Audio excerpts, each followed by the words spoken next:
ژووری ئۆپراسیۆنی هاوبەش لە کەرکووک لە کاردایە. فەرماندەکانی پێشمەرگە و سوپا و حەشدی شەعبیش باس لە هەماهەنگی نێوانیان دەکەن. في مواقع تواجد الپێشمەرگە ئەو شوێنانەی کە پێشمەرگەی لێیە هەماهەنگێکی باشمان هەیە، ڕێگە بە داعش و تیرۆر نادەین، بۆشایی نێوانمان بقۆزێتەوە، پێیدا تێپەڕ بێت. سماح للدواعش والإرهابيين بالمرور بين القواطع الفاصلة بيننا. لەگەڵ هەموو هەماهەنگیەکان کێشە سەرەکیەکەی کەرکووک بە چارەسەر نەگەیشتووە.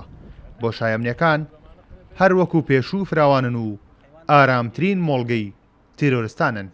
لە قادرزەمە بەم لاوە دێیت، قادرزەمەیە کارێزە، حەسارە، قولیبەگە، جەوەجەوەیە، عەلیبەیانە، بیراڵکە، ڕۆژبەیانیە، قادرباغرە، برێسپانە، ئیتر ئەسوڕێتەوە هەتا سەر ئەو کەلەی ئەچێتە سەر کەل شەوجێڕ و شۆڕە بێتەوە بۆ لای توڵچی و ئەچێتە بۆ مانقەرە سالم.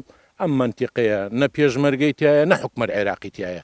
داواکاری ئەمەیە یعنی شتێک ئەم منتیقەی بپارێزی، یعنی ئیتر بە هەر شێوەیە بێتتر هێزی پێشمەرگە بگەڕێتەوە، ئیتر بە هاوبەشی بێ، ئیتر خەڵکی ئەم منتیقەی وەڵایی تر نازانم بڵێم چۆنی هیچ کورە نەوەڵای نە بە شەو ئارامەیە نە بە ڕۆژ ئارامی هیچ شتێ نییە. ئەم گوندە زۆرترین تونێل و حەشارگەی ئارامی تێدایە. هەوڵی تیرۆر گەیشتنە پێیان، بەڵام لە غیابی هێزەمنیەکاندا ئەرکی پاراستنی ناوچەکە کەوتۆتە سەر گوندنشینان و ڕێگری لە گروپە تونڕەوەکان دەکەن بگەن با سنوورەکانیان. عەرەبێکی هاوردەی زۆر لە منتیقەیە، گشتی لە منتیقەی بەعاج و ئەو منتیقەی مووسڵ کە داواکراون هەمووی هاتووەتە ئەم فەراغە لە ترسی هێزەمنیەکان. ڕوبەڕوو بوو لەگەڵمانە، تەقیان لێمان کردووە، تەقەمان لێیان کردو، خۆمان حیمایی خۆمانەکەین، خۆمان منتیقەی خۆمان پاراستووە. بەس کاتی هاتوو یعنی هێزە ئەمنیەکان خێمی لێ بخۆن، ئەم منتیقەیە منتیقەیەکی کەم نییە، هەڕەشێ لەسەر شاری کەرکووک.